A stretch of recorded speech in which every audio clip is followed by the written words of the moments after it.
Well, how's everybody doing today? Welcome back to Cork's Critical Thinking Corner with Cork Graham. And for those of you who are listening on my Apple podcast or my iHeartRadio, please do come over to YouTube where I am recording and I'll be posting the audio from. So that gives me considerations. I'll have to describe things to you who are listening on the Apple podcast or the iHeartRadio podcast. And what a day it is this morning here in Alaska. We got our first snows here on the Kenai Peninsula. It's not even really snow. It's like that sleet, nasty, icy snow that just tells you it's getting too cold and it's really time for getting the fire going. I thought you would enjoy a little bit of the old Blaze King right here. This heat's an 1,800 square foot house, and I'm a major fan of the Blaze King. And to take care of some of our sponsors, as I mentioned in the Straight Audio podcast that I did only on Apple Podcasts, and for those of you who are preparing to listen to the next episode of Cork's Critical Thinking Corner on YouTube, I actually was just testing out to see how much of a audio following I have, and actually it was very interesting. In Australia, I just found out today that I am in the top 200 for new podcasts in Australia. So good day to all my friends over in Australia, and I wish you well, and I hope that you'll find this information very helpful because it is global. It is not just about the United States because they're coming to get us all. And that's why the title of this episode, which is, Why Are They Trying to Kill Us? So I might be a little humorous because my friends say that what I do in private conversation with them, I should definitely be doing with you, which is letting you know about a little dark comedy or dark humor we used to have in combat, which is how you get ready for going into combat, and we're all getting ready to go into combat. And for those of you who don't understand what I'm talking about, there's been an active effort for the last 40 years to basically thin us out. So about the same time that we started getting that environmental movement coming across saying we've got to do something about the planet and we've got to stop using all these resources and doing insane things like it's better for you to get turbine power than it is for you to get heating from firewood, which is a truly renewable resource because trees are constantly growing. If you want to have a better forest, and you talk to any forester around the world, and they will tell you that you want to thin out some of the trees. And the benefit of thinning out those trees, as you can see with part of my stack right here, is that, and for those who are just listening, I'm in a corner of my house, and I have some insignia, actually carvings from when I went back in 1999 to finish up the epilogue of my Bamboo Chest, which was my international bestseller memoir, Vietnam prison memoir. In 2004, I went back to Vietnam to learn about a ghost story from our little house that we had in Saigon that I watched the Tet Offensive of 1968 and the May Offensive of 1968 from the top of that home. So I know a bit about war, and then in my 20s, I got into it in Central America. And what I saw in Central America, I am beginning to see here, which is how you have fractionation of identities of people, questions of whether you're going to survive what the government is going to be doing to you or the anti-government is going to be doing to you. And also, which is very interesting, is how they are actively trying to modify our diets in order to make us more subservient to them, which I've talked about before when I said go watch the old musicals, Oliver, where they talk about you can't feed the children because if you feed the children meat, they'll get uppity. And they don't want us uppity. So they don't want you eating meat. They don't want you eating animal protein. But what's more important is the idea of how they're doing all this together. I have friends who are asking me, We'll get to that in a second. But for those who are listening on the iPod, Apple Podcasts, and on iHeartRadio, basically just listening to the audio portion, to the audio podcast, I've got in my hands, I've got the holster from Triple K. That's triplek.com. Go check them out. This is the holster I've been carrying for the last 3 years. It's in pretty good condition. I've been carrying my 45, 1911, in this holster. This is the alligator pattern. I think it's kind of cute. What do you think? And then, and by the way, one of the reasons I love a 1911, for those of you guys who think that the Glock is so much safer, there are 3 components of safety to a 1911 that you don't get in a strike fire weapon, such as the Glock, which is, and I do love Glocks. I do carry Glocks too, but I don't normally carry a Glock, and the reason is because there are other options to a 1911, which I'm going to talk about in a sec. But anyway, about the safety issue. The safety is that you have this. This is the back, and this is one safety. If this is not depressed, the hammer will not drop. Neither will the trigger be pulled. You also have the safety that is on the weapon itself that prevents you from dropping the hammer. So you have 2 safeties that you don't get in the Glock. And one of the ways that I like to put my weapon away, which I think if you do carry 1911, it's a very safe way as compared to worrying about whether you're going to stumble, which you won't, but to put your heart at ease. You really have to screw up on a 1911 to have it fire, which Alec Baldwin should actually think about. But anyway, great safeties on the 19 level, and also when you are putting one away, I like to put my thumb across like that so it slips in to the holster like that, correct? And then I'm checking as I put my hand away. Safe, okay? And it's duck season. I just got back from getting my truck reworked, and I suggest within the next month, if you have not already done so, make sure that your vehicles, and I say within this coming month, because I think something very bad is going to occur, and that might be the end of this podcast. And it'll probably be the end of the podcast for everybody's podcast, because you won't be able to broadcast. Is make sure that your vehicles are up to shape. I just went and had my struts changed, or your shocks changed, and I found out that I got a left front bearing that has to be fixed too, so that's going to have to be fixed within the week. But this is a Dodge Ram that I love, and I keep running that thing because it's got 179 miles, and it's a Hemi, and it just keeps on going. The body might not be good, great looking, might have a bit of rust, but you know what? Rust is camouflage these days. You kind of like don't want to show what kind of wealth you got, because if you do, you might be bringing too many eyes around, and those are the things we'll be talking about. That there's a term that I've been hearing, which is very interesting, called werewolf prepper. Yeah, Google werewolf prepper. That's somebody who thinks that he's going to go and he's the kind of guy who says, well, you know, you've heard it probably. He's like, well, I may not be planting my food, and I might not be raising my chickens and getting eggs, or raising my pigs or beef and cattle, but I've got guns, and I'll just use them to take them away from people. Well, that'll last maybe a few weeks, and all those werewolf preppers, it's kind of like the way we deal with wolves up here in Alaska, which is we shoot them.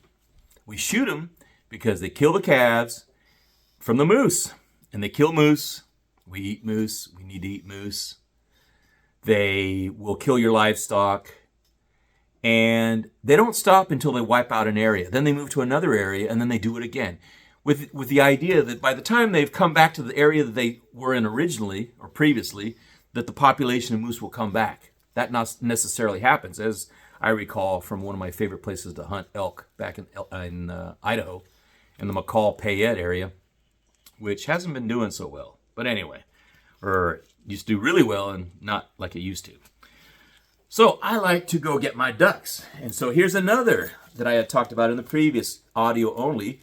But now you can see it for those of you who are watching on the YouTube as compared to just listening on the podcast. That this is the Model 70 12 gauge shell belt from Triple K Leathers. And I recommend leather. I'm going back to a pre-modern fabric because I noticed that with modern fabrics, what happens is when it wears and it snaps, you have to go get a new one. Or you got to jerry-rig some kind of system to repair it. With leather, it's very easy to patch up. Or more importantly, it's actually very easy to get it back into shape. Like this one, I've just started wearing it. I have an older one that I've been wearing for a while, and it actually gets better with use. You don't get that with modern materials, but with leather, you definitely get that. It gets in. It's just like with boots, same thing with shell holders, with belts, with holsters. The more you use it, the better it gets. And then also you can just repair it with the oils that you need to get for leather.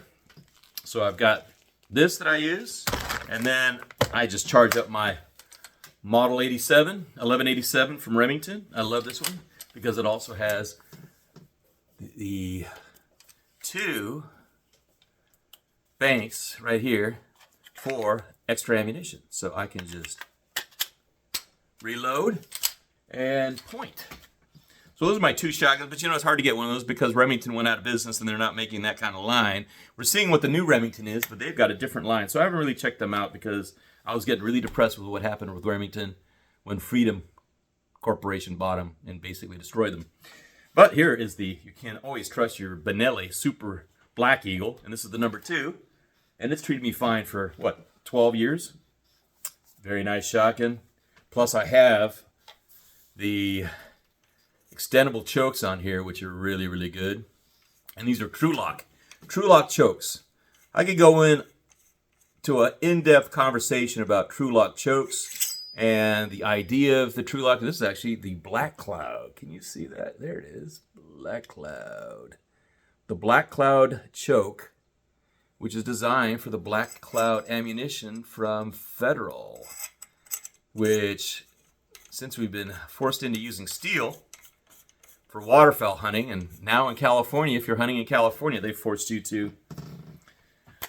Again, that's the Black Hawk, Super Black Eagle, right there. Super Black Eagle from Benelli.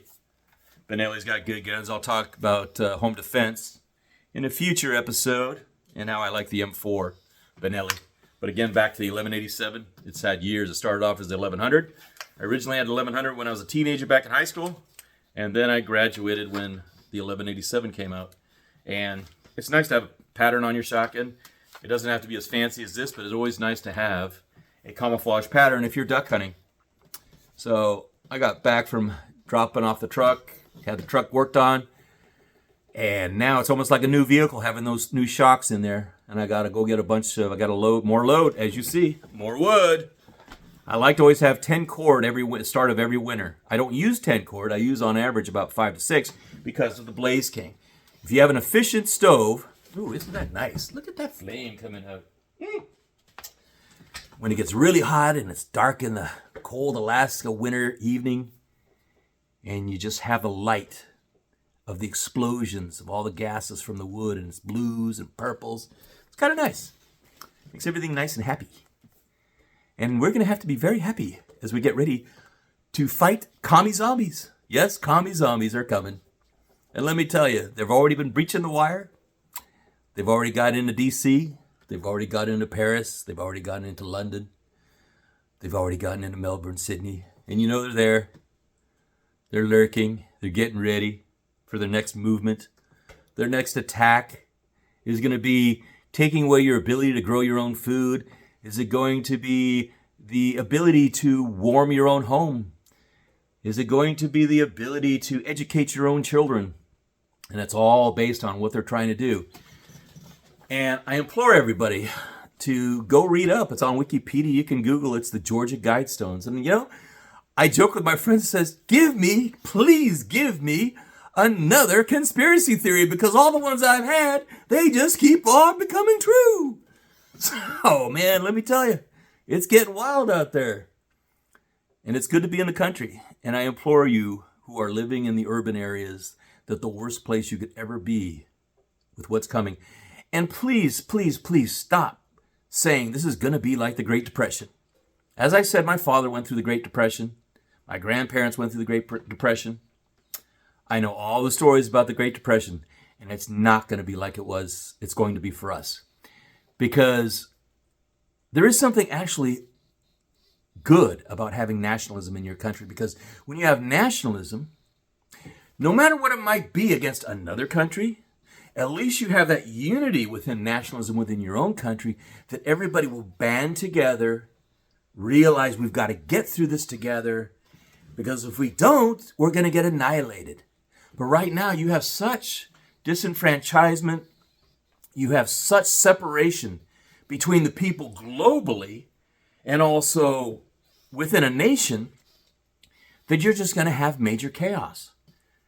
And even when you think that the leaders who should be trying to unify your nation, your country, to get ready for what's coming, are lying to you and telling you that, oh, it's all going to be taken care of because we're going to have digital currency. We're going to have a new economic structure.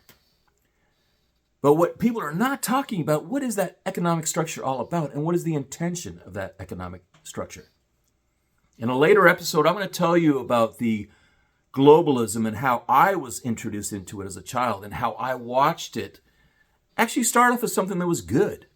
I'll tell you the story about Nelson D. Rockefeller. I met Nelson D. Rockefeller at an embassy event in Singapore in 1974. It was either 74 or 76. It could have been 76.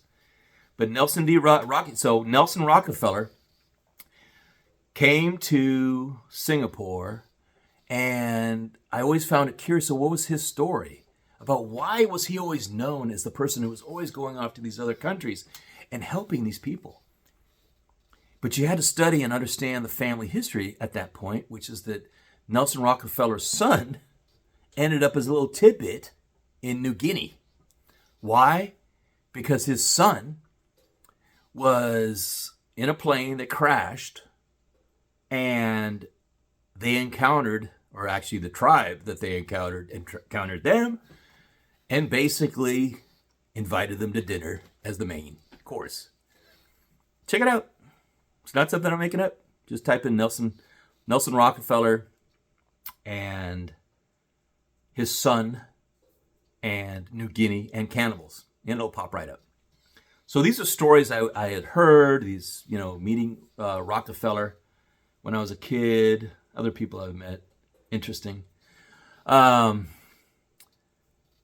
to see that history up close and to see it personally, and then to be in events like the Tet Offensive, watching the Tet Offensive, and then when I go to high school and reading about the Tet Offensive in Vietnam and how it was so strikingly dissimilar from what I experienced as someone who actually saw the Vietnam War with my own eyes.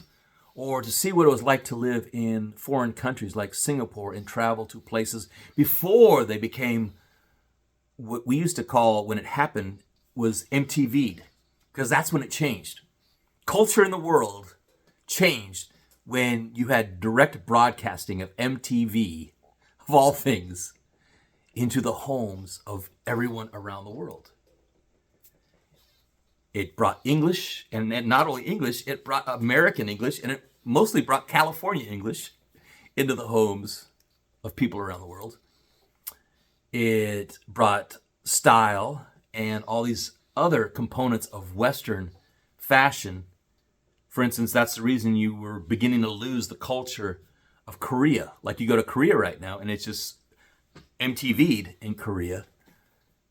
That it's actually the best place to go for Christmas because they're so consumer oriented in Korea.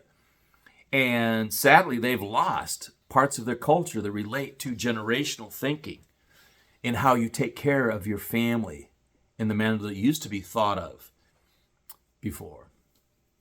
But all these things are changing, and how they've changed, and they've been modified with intention. They've been modified with intention to remove any national identity and push everybody into a global identity, because when you do that, it's easier for you to have a centralized form of government, a centralized political idea.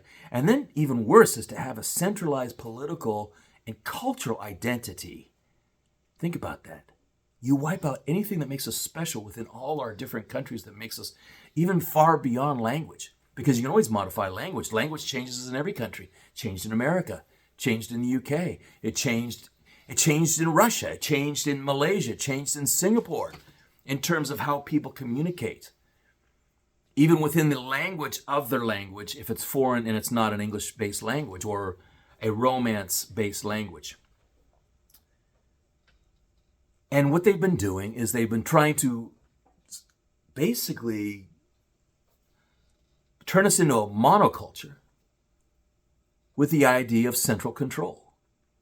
And the final push that they're doing is the WEF, which is the World Economic Forum.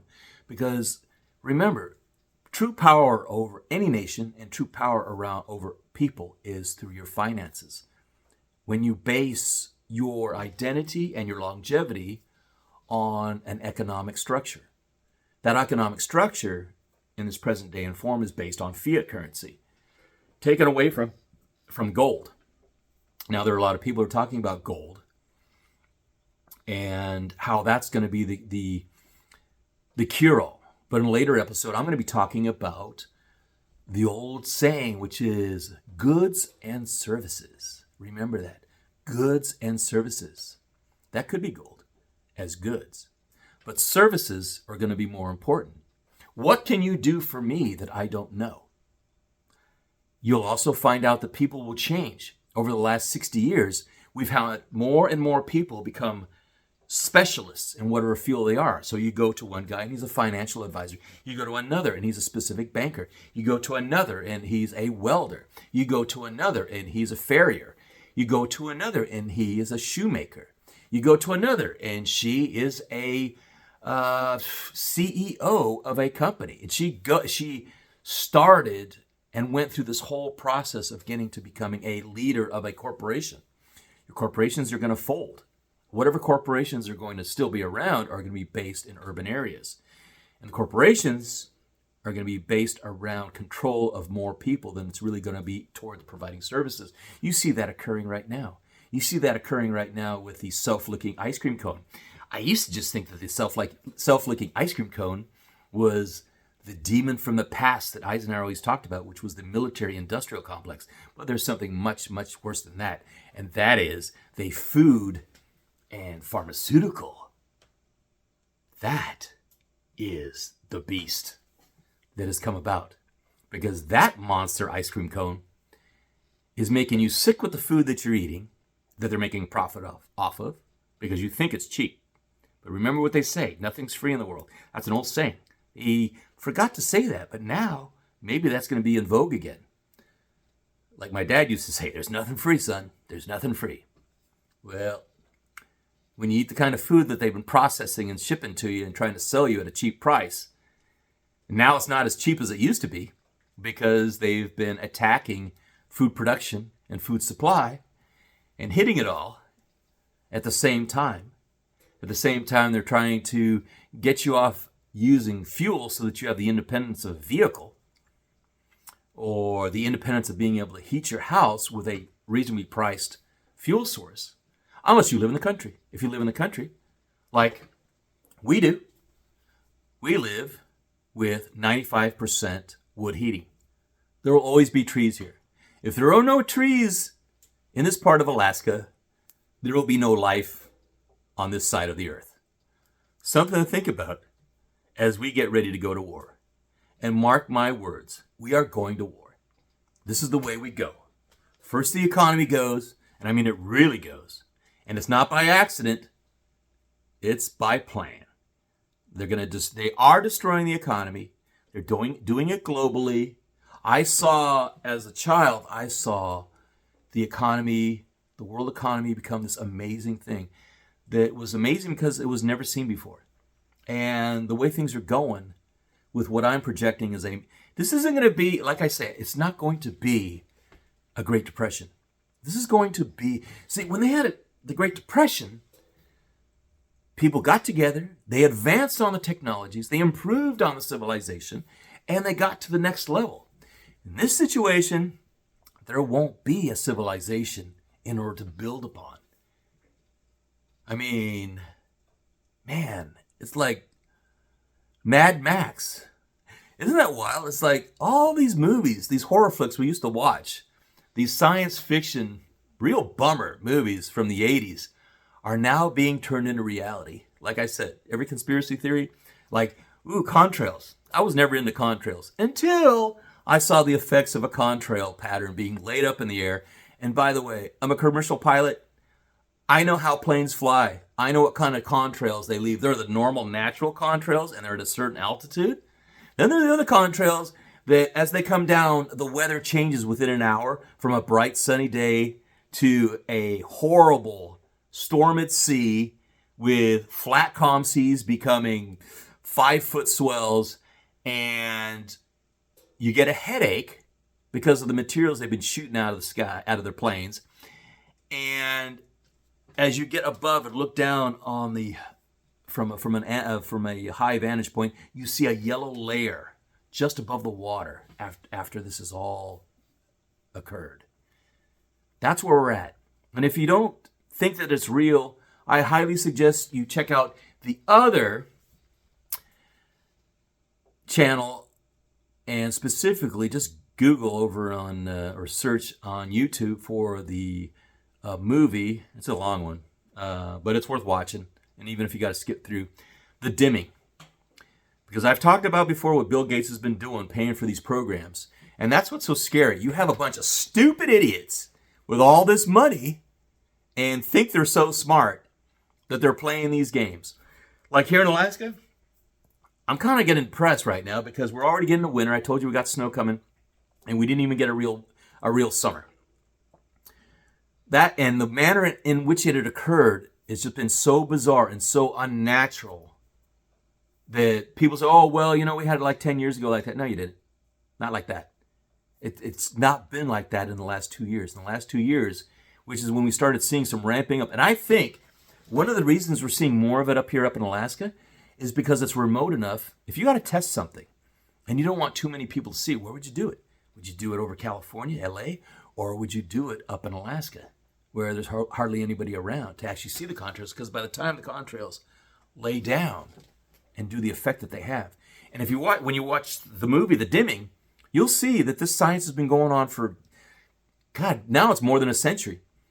And personally, I know and I experienced some of it with the storms that would come out of the border with Cambodia and Laos, which is during the war, the Air Force was doing weather modification. And they were doing it in order to saturate the Ho Chi Minh Trail so that it made it harder for the North Vietnamese to bring troops and ammunition and supplies on the Ho Chi Minh Trail because it was so saturated with mud, abnormally so.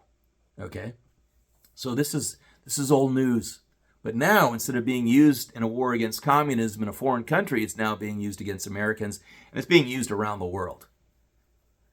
What if you're a German, and you're in Germany, and you have temperatures that are that much colder, and more importantly, you get humidity that's that much worse? How is that going to make you feel? Very depressed. You'd be popping that vitamin D left and right. So, but why are they doing this? Why are they attempting to thin out? And that's what they're doing. They're trying to thin us out.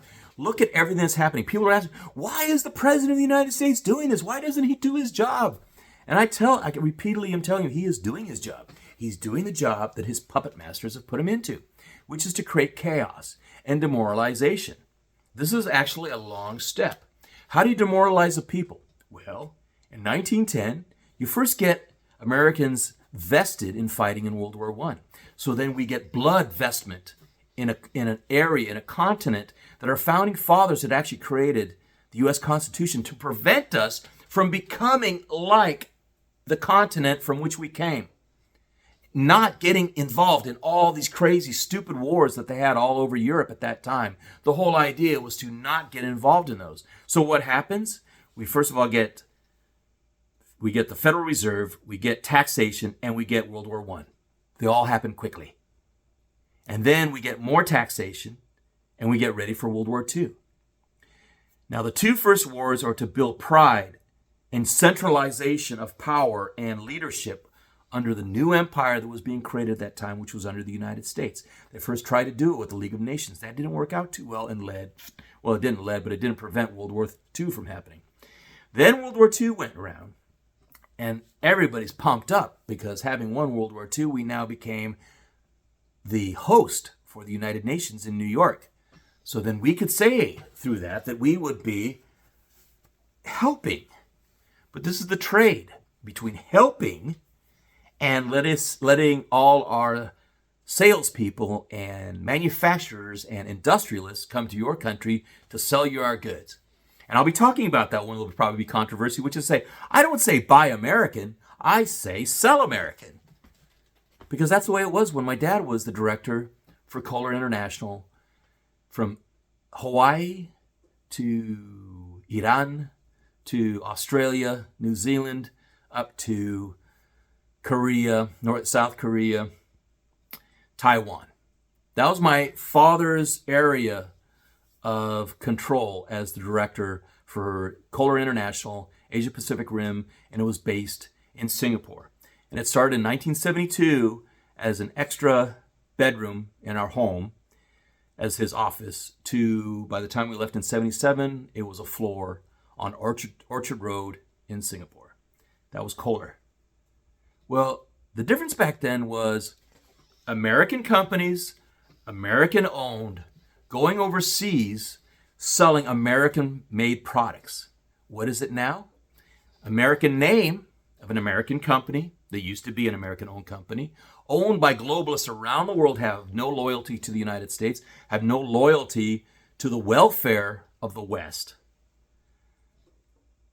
are only after making as much money as they can, and more importantly, taking that money and using it to fund very evil enterprises such as dimming or sabotage against our food production and food supply areas, or preventing a nation. And see, I got in trouble with a friend of mine, Colonel in the Marine Corps, retired, sent me a text, and I won't go further into that other than he was to say that he was very, very unhappy that I had come out against Ukraine and pro-Russian. He thought, let me get clear on this. I am in no way pro-Putin, no way pro-Russian, but I'm also no way for us getting into the Ukraine war. That is the Ukraine war. It is their war. And as far as I'm concerned, and hopefully I will have Jack Maxey on my show, maybe this week, if not next. I talked to Jack a couple days ago.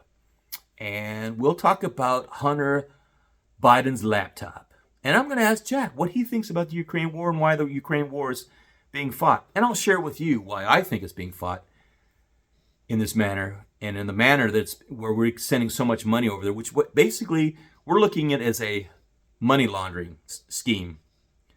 There's a lot of money laundering has been going on between the Bidens and the Ukraine oligarchs for years.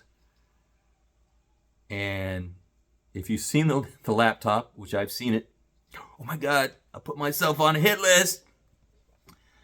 It's pretty disgusting. And to think that Irish mafia is in charge of this country and that people are just letting it happen. That's by design too, because your parents, your grandparents, your great-grandparents for sure would never have allowed that to happen, either in the UK, Germany, every other country, United States, Latin America, not one. Well, maybe some countries. But the United States, never. But here we are, allowing it to happen, and it's being allowed to happen. Enough of this well, how can people be voting for that person? You got to ask yourself again, did they really get voted in? All you guys are thinking, oh, well, no, that was a proper vote. No, it wasn't. It wasn't. If you look at how many people are attending the different events that they had for Biden, there's no way in hell that could have happened.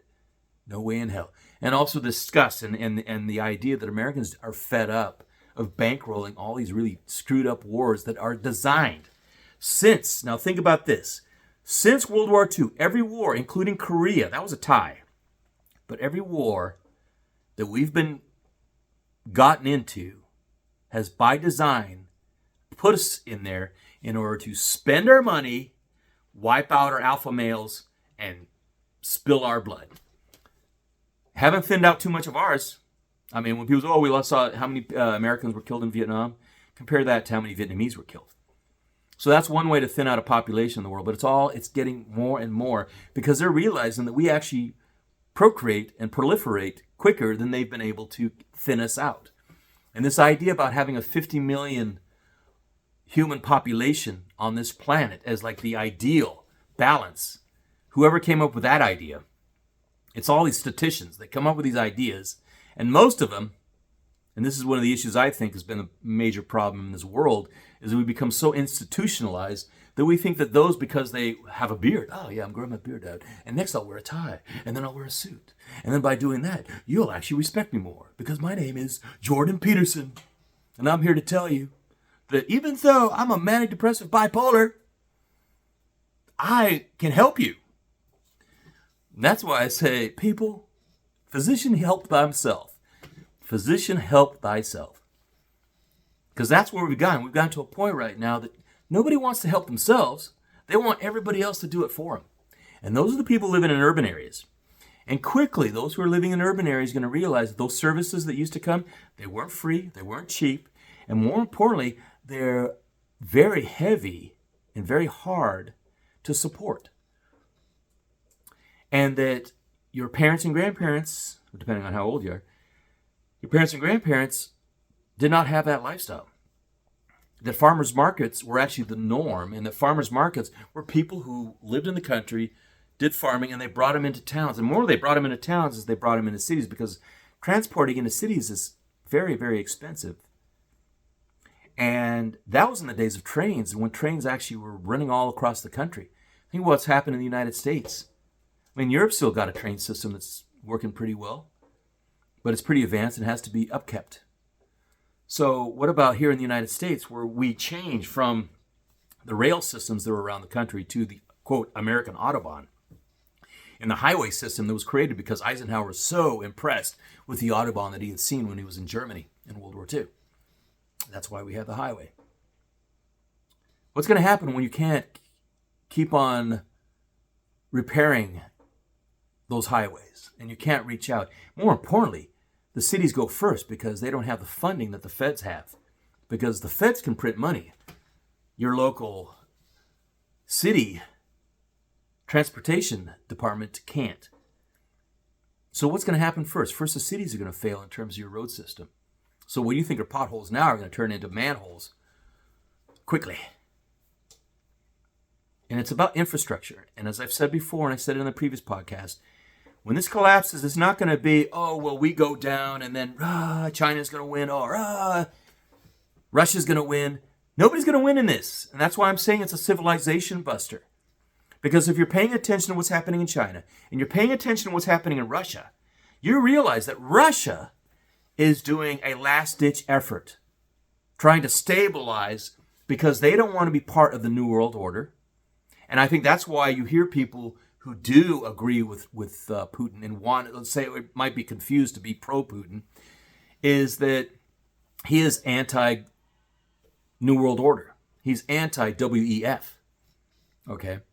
I mean, I'm anti-WEF, but I'm not pro-Putin. I'm pro-American. And if you're from the UK or you're from Germany or you're from wherever, you should be pro whatever country you're from.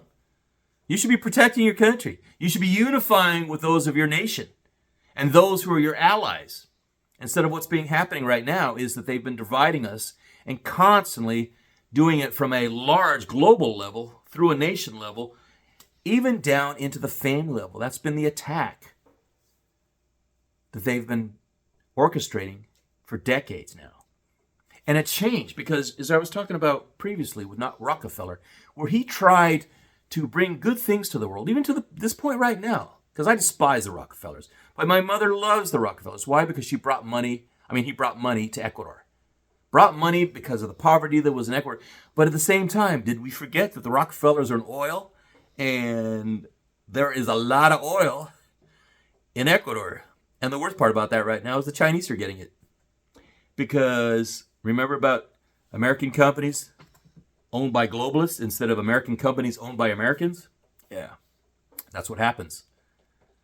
Where the company that has your name on it, an American name, gets hijacked, and then it starts attacking the very nation from which it originated, right?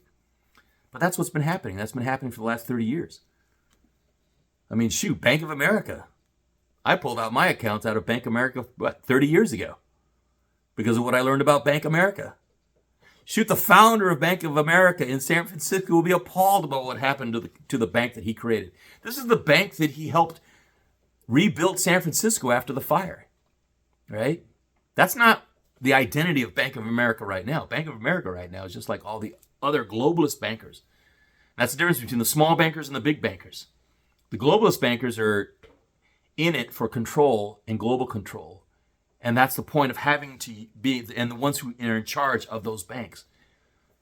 Because they understand what a central bank is all about. They understand what having control over currency, where you can dictate the value of a dollar or the value of a euro against each other.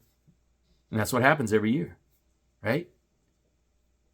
And compare that with what used to be a true free market. We haven't had a free, true capitalist market in the United States since probably about, early 1900s, late 1800s? Yeah. Because when you have these programs working together, you're working your way from socialism into communism. And we'll be talking further about communism and how communism, why was it that the Rothschilds and the Rockefellers were bankrolling the Tsar? Why were they bankrolling the Tsar at the same time they were bankrolling Lenin? I mean, if you've ever seen a picture of Lenin when he was living in London, he looked like just any other banker. It was just in that moment before he spoke to the people in St. Petersburg, and one of his assistants actually went to one of the workers and said, "Hey, give me your coat and give me your hat. How much for it?" And they bought it off this worker. And they put that hat and that jacket on Lenin to make him look like the workers. Because previously he had a bowler and he had a nice vest and he had a nice suit that he had just previously purchased in London. And isn't it interesting that those who are remarked on as the fighters for the people actually come from very, very wealthy families. Lenin came from a upper middle class family. He wasn't a worker. He only knew power and how to manipulate people's thoughts through his words. To the point he intimidated Stalin. But that's another story. If you ever get a chance, you should read The History of the Russian Revolution as written by Trotsky. Oh, and guess what happened to Trotsky? For all you people who think that we shouldn't have guns. Yeah, he was murdered with a claw hammer.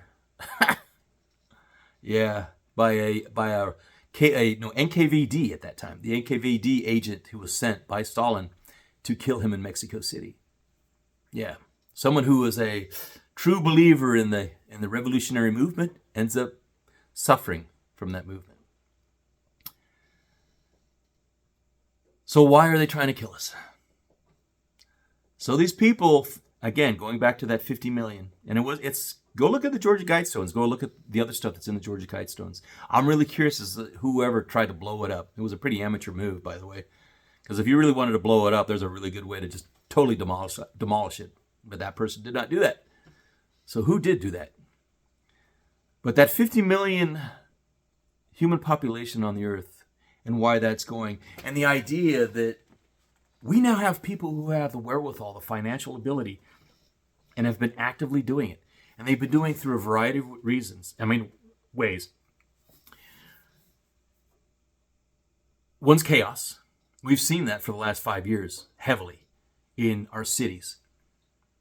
And taking immigrants from areas that are under heavy strife and dumping them into other areas that are doing well, under the illusion of, you're helping these refugees, and that's why they're, quote, bringing in, women and children. But then it turned out that most of the people who were coming in from Syria into Europe were adult males between the ages of 20 and 35.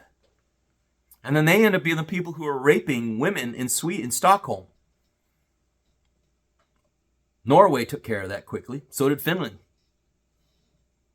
But Germany, all these other countries, women being raped in Munich, in Berlin. But their socialist leftist governments continue to bring these people in the same manner that it had been previously known to work in the destruction of a civilization, which was in Rome. In the same way that the Visigoths were invited to come in and say, yes, come into Rome. And yes, you can become a Roman too.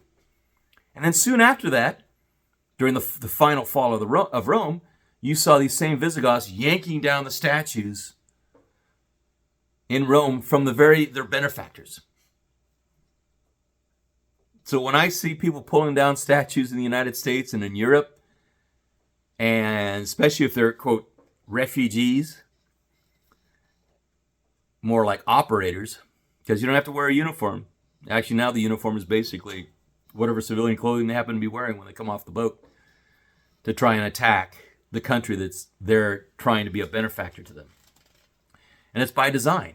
So in the same way that the communists have attacked the United States and are continuing to attack the United States through socialism and showing the ineptitude of those who are in charge in D.C. right now because they're socialists. And I always wonder, what was it about socialism that made Lenin say that socialism is the doorway through which we bring communism? I thought, when I was younger, that it was socialism comes in and then people think, oh, well, now we can become communist. Like it's this transitional, wonderful friend thing between socialists and communists. But see, communists and socialists are not friends. And you know that if you remember what is the real name for the Nazi Party of Germany, which is the German, National Workers Socialist Party. Yeah, the German Nationalist Socialist Workers Party. Okay, so it's a socialist party, socialism. But then you have communism. And why is it, questions for you to ask yourself, why is it the wealthy elite would pay for someone like Lenin, a communist, a Marxist, a full-on Marxist, to initiate a government program, a communist program in Russia to test it out? Because even a monarchy with a king or a queen does not give you the same kind of control that communism does, where you have everybody subservient to one leader, whether that was Lenin or Stalin or Mao, all these. Think about that. Why is it? Because they've got something going in their mind, which is like, okay, well, we can get this all together. And it's funny that you've got all these not so wealthy elites who are all vying for that little part in the Politburo to be with all these others, thinking that they're going to get ahead, or maybe they're going to survive what's coming. But like Trotsky, their heads are also going to be on the plate too. So something to think about and something to prepare for. So who's going to be able to survive something like this? If you have a civilization collapse, what's going to be the first to go? Your infrastructure. So if your infrastructure is unable to support the civilization, support the technology that you have, what do you have on your own land that will be able to feed you and protect you and shelter you and give you water? Those are the questions you need to be asking. And I don't care what country you're in. And to my fans over in Australia, thank you.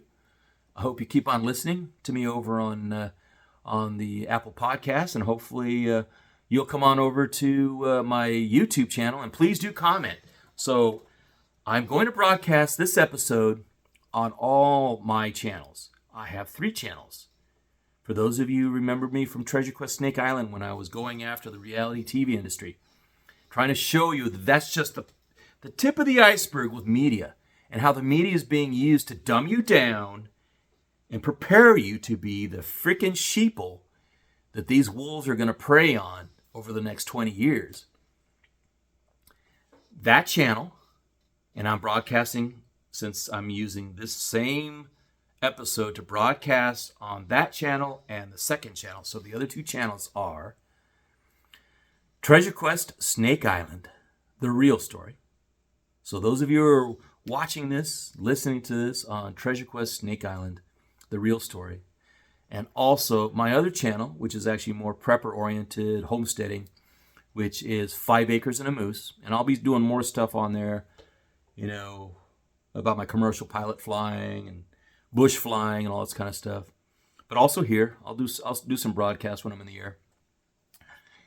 But I'm pushing everything towards this channel, to Quark's Critical Thinking Corner with Quark Graham, which on YouTube is just first name, last name. If you type in Quark Graham and you see my image, that's the channel I want you to be following.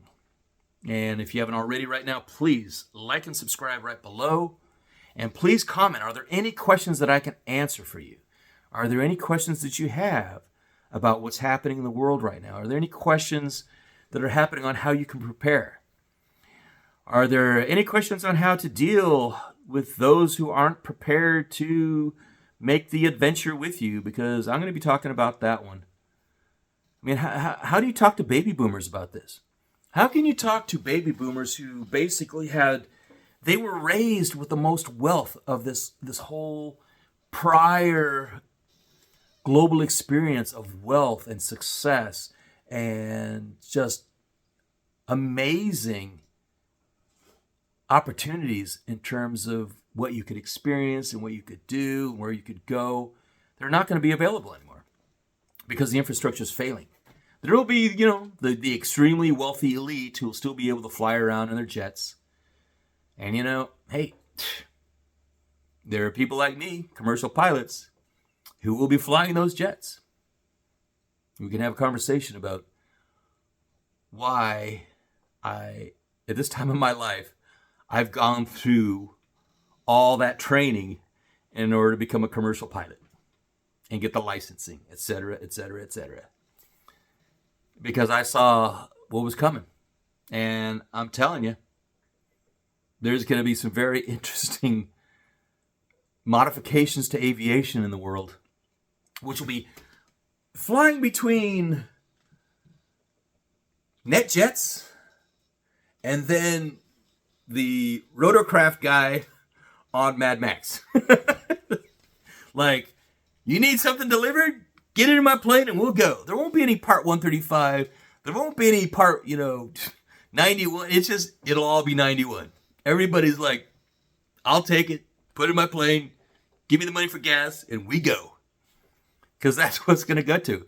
I know. The FAA is probably cringing at that right now. But it's a government institution. And if they have no money, or the money means nothing, it's like, how many of their inspectors are they going to have going and checking out on things? Which is going to be kind of scary at another level, because we've actually had some real, even with all the crazy stuff you've probably seen in the news about this crash and that crash. I mean, gee whiz. I'm a seaplane pilot, so I'm always aware when an otter and a beaver come together, and you got to find out from the NTSB why. Which, if you've flown beavers, you know why, because there's a little blind spot right over here or here. And things that had more regulation are not going to be as regulated as they were before. It's almost like, it's just like in the old days in the Soviet Union, where the more rules that they just kept on pounding on in the USSR, the more people just ignored them. You're going to get more and more of that, to the point that it'll be where you've got Rome, and you've got Londinium, and you've got what would become Paris, and you see all these places that will then independently come up. And it won't be China being in charge. It won't be Russia being in charge. And if it's even Beijing being in charge, Beijing will probably have a control area of about 200 or 300 miles if that. And then there'll be all these other provinces that will suddenly come back as they were before. Because if there's any other country that is not unified, but likes to say it's unified, it's China. And Russia? Oh, man. Russia's trying to regain what had fallen apart, which is still kind of there in China. But you're going to see that change too. So, have you moved into the country? Or are you like Jeremiah Babe, who's talking about moving in the country, but he's making it a financial investment as compared to the idea that it's a life investment? Don't be Jeremiah Babe. Jeremiah Babe is going to still be sitting on his couch, broadcasting probably to one person. Well, those of us who have actually moved into the country and did it a long time ago because we saw the writing on the wall, we're just going to have to do what we normally do, which is we go out and plant seeds and we feed the pigs and bring hay to the cattle and grab a trusty shotgun and go get some duck for dinner. That's what we'll be doing. And the question is whether you're going to be able to do that too. Because relying on somebody coming in maybe once a week or once every 2 weeks with food to your home, and you don't have a refrigerator because you don't have power. And do you know how to can? Do you know how to smoke? Do you know how to jerky? Do you know how to salt? Do you know how to set up a root cellar? All these things you're going to have to know. Your great-grandparents did. Your grandparents did. Your parents maybe. Old school. Get ready for old school. And on that note, again, if you just want to listen to this, please follow me over at Apple Podcasts or over at iHeartRadio. It's basically just Cork's Critical Thinking Corner with Cork Graham. And if you're listening to this on Apple Podcasts and you want to ask me questions or get me to do an episode on something, just comment over at this channel, which is Cork Graham or Cork's Critical Thinking Corner with Cork Graham. Should both bring them up at YouTube. And for those of you who have been watching on my initial one, which was to sell my book, So You Want to Be a Reality TV Star, everything I learned about sex, drugs, fraud, rock and roll, as team leader of Treasure Quest Snake Island, Discovery Channel's Treasure Quest Snake Island, and the ones who have been following over at 5 Acres and a Moose. Just come on over here. I'll be posting here most. And probably I'll start doing the 10 to 15 minute spots every day just to say hello. Tell you what I'm doing because I got lots to do here. Let me tell you. That's the reason I haven't been doing it like as I was hoping to do every Thursday. But now I'm just doing quick spots except for this one, which is basically just to get you squared away, lined up for everything else that's coming. At the same time, I got to go for some more training. I got some more flight training in the lower 48, as we like to call that area, the United States. Yeah, from Alaska. And I wish you well. And I hope you're getting ready, because it's a heavy one. But those of you who get ready will be the ones who get to the other side. And on that, I will talk to you on the flip side. Have a good night.